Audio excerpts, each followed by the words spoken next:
In this video, we're going to briefly explain how a private investigator does a background check, a skip trace, and generally does OSINT or open source intelligence. So potentially a considerably large part of a private investigator's job, depending on what it is that they do, is involved in searching. So database searches, background checks, asset checks, locating persons, aka skip tracing, and or answering specific questions from a client that might require OSINT, which is short for open source intelligence, which really means searching for available sources of information that are available online or through similar means. So this is something that I've done personally for over 15 years on a regular basis, and there is a process that we follow as investigators if we're going to do the job professionally, and we'll explain the basic components of that job today. It takes probably, I would say, roughly a year to 2 years to learn how to do open source intelligence searches properly, but you can get the majority of the major components down and understood pretty quickly. So we'll talk about that today. So firstly, there is an objective in a search. So a search is an umbrella term for all of the types of investigations that we've just discussed, a background check, a skip trace, and so on. So in relation to a search, there is an objective. So for example, let's say a client contacts a private investigation firm and they want to conduct a background check into me. So my name is Lachlan Jarvis.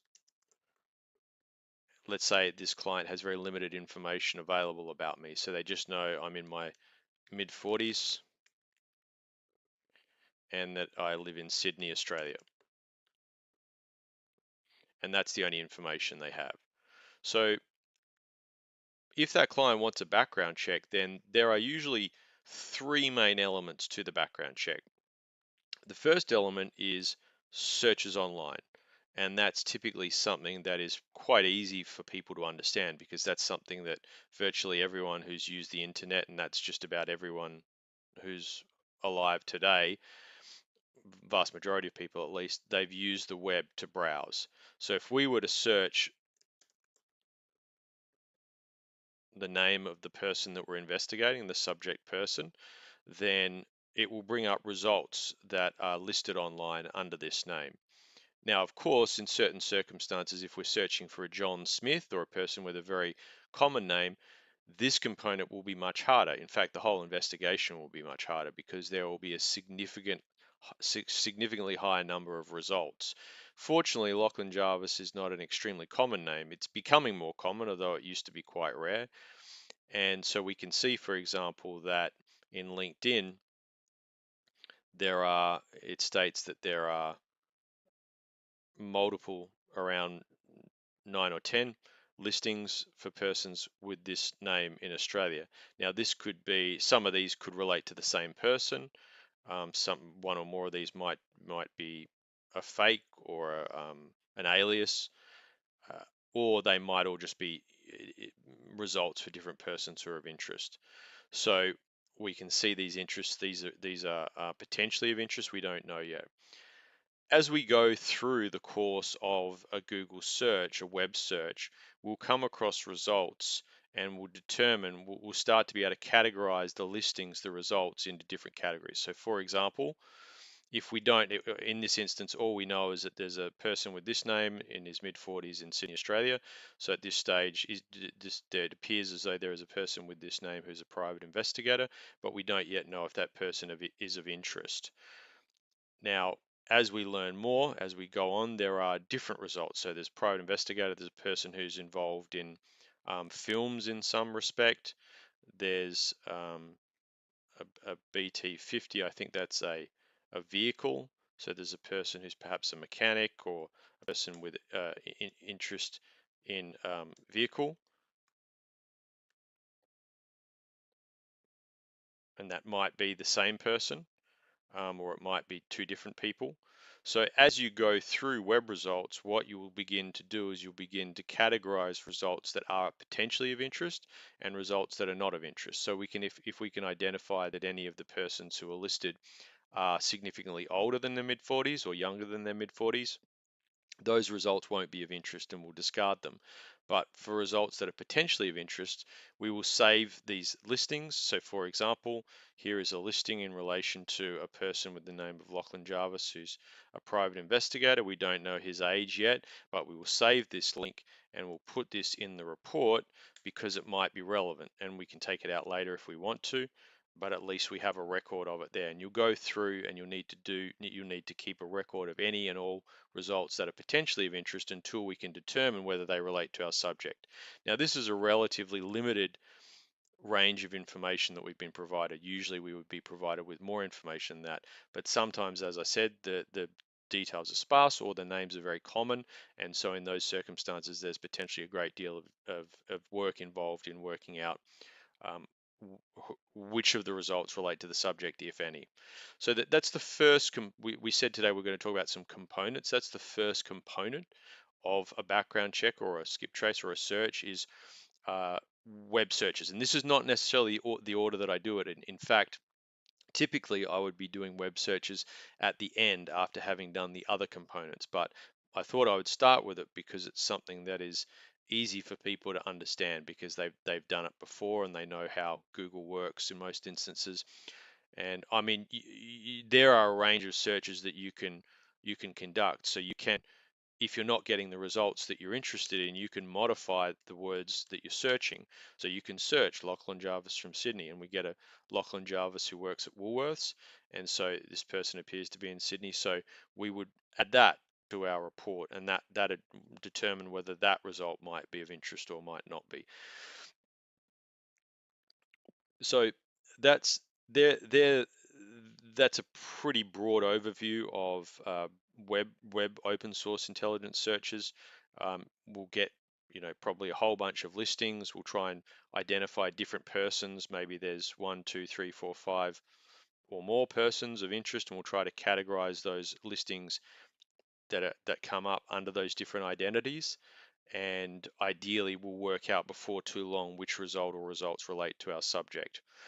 The second component of the search is an online free database search. So the example that I will give you is the ABR lookup. So ABR lookup gives you free access to public Australian business number information from the Australian Business Register. You can use it to check if an ABN is active or cancelled, see the business type and GST status, view public details provided to the ABR, see historical trading names, etc. No log is needed. So this is a database, but it's free and it's online. So anyone can go in and search it. So this is slightly different from the initial search, the initial component, the Google search, in that was just database that was categorized by a web search engine like Google. This is a specific database. Now, for specific databases, the results on these databases, like ABN Lookup, and there's various other ones, they may or they may not be available through Google.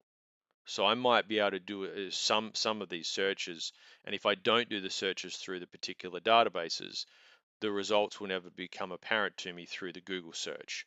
That's why it's necessary to go in and do these searches individually. And in any event, even if the data is available elsewhere on Google as sort of an agglomeration site or a copied site or something like that, it's always best as an investigator to get a primary source document or a primary source record. And this is an example of a primary source record. So if I search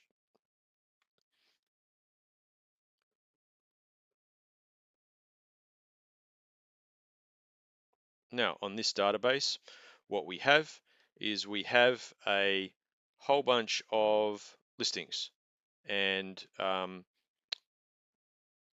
we have again a range of names that we're not certain whether they're relevant or not. We've got some names that are clearly a match, some names that are not, one name that might be a match, and some other results that perhaps are not a match.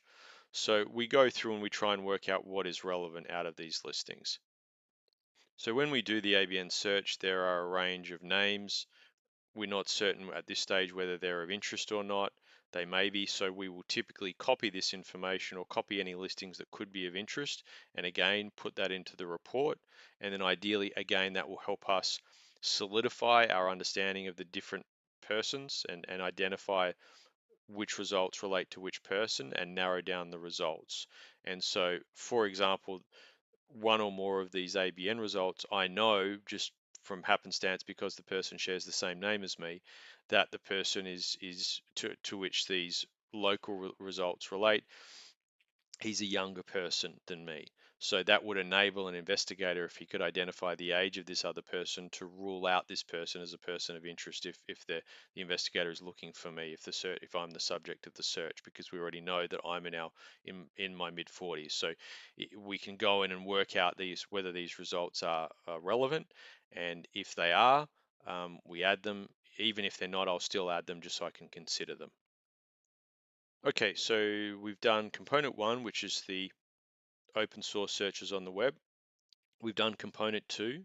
There are a number, probably 10 to 20, roughly approximately in Australia at least, free databases that we can search online. In certain circumstances more, but it depends on what it is that we're trying to uncover.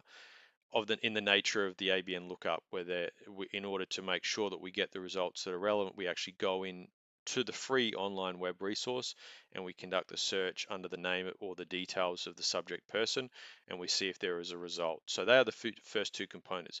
The third component is an example. This database here is an example of it. This is a paid subscription database where investigators and other persons subscribe to databases such as this one. And again, there are probably a few dozen of this type of database, and these cost money. And so, generally speaking, if a person wants to go online and do a background check themselves, this is the part that makes it difficult for them, because there's a whole range of subscriptions and technical know-how about, A, what databases to use, B, am I going to sign up for an extended period just so I can do one search, which is required in some instances, um, and thirdly, how do I work out how to use the database, which can take quite a long time to make it effective. So in this instance, this is what we would refer to as a general public record database. So there are different types of paid databases. An example that most people would know of is land titles. So if you want to determine whether a person has a registered legal interest in land, you can search their name on land titles and see whether there's any legal registered interests that come up. That's an example, and that costs money to do those searches in most instances. Now, in relation to this database, this is more broad, this is general. The databases of this type, general public record databases, they generally don't tell people where they get their data from exactly. So we don't know exactly where the data comes from.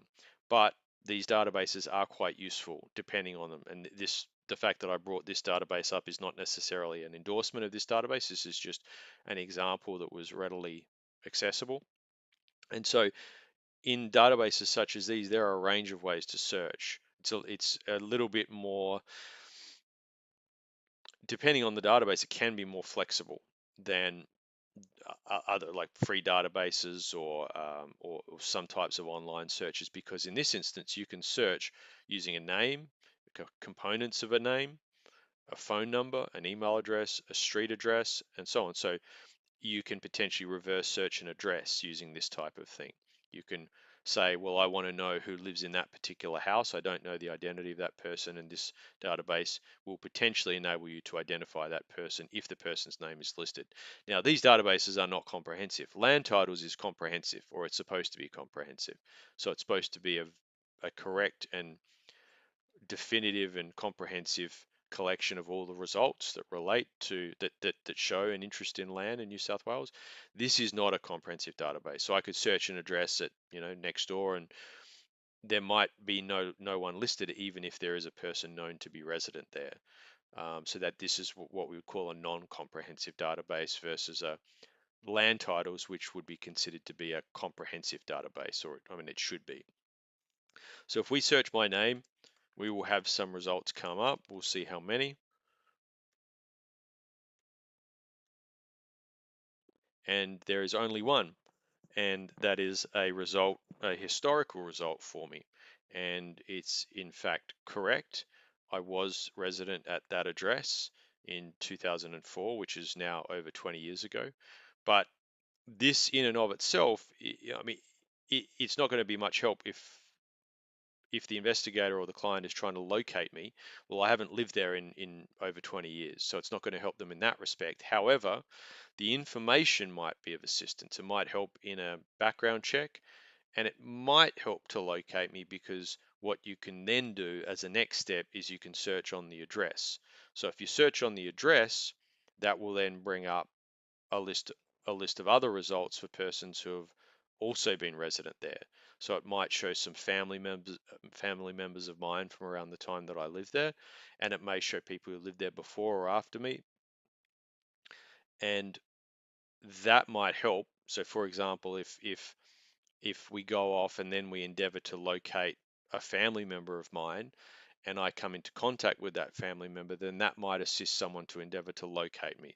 So, for example, I might go and see my father on Christmas Day, and if someone identifies my father through a search like this, and then goes off and locates my father through a database searches under his name, or all of their own accord, then surveillance potentially of my father on Christmas Day might show that I'm meeting him if they can't locate me independently of that, for example. So that's an example of how broad someone can go if they want to, and we do go that broadly depending on the client's requirements. And again, this is just one example of a public record database. There are a whole range of paid subscription databases like land titles or corporate records or other public record databases, a variety of different insolvency register, variety of different things that can be searched that might reveal information that might be relevant. So they're the three main components, and really what you need to do as you go through the searches is you need to begin to cross-reference the information against each other. So you'll recall we had a whole bunch of information online, and then we had the ABN data, and then we had this data, and we still don't really have a clear picture of is this the person? Is this the investigator guy? Is this guy in his 40s? Well, if we continue to do the searches, that would become apparent. The age would become apparent, because in the corporate registry, in the Australian Corporate Registry, ASIC, there are records that detail the date of birth, or the purported date of birth, of persons who have had involvement in companies. And there's also other databases that store dates of birth or years of birth, like tenancy databases or other public record databases. And then sometimes that information can be available online just through free open source searches.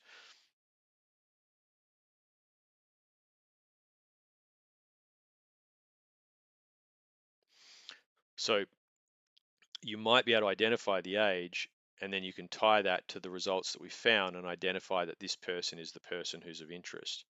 And so once you've collated all that information, you need to bring it all together and relate it to the information you were given.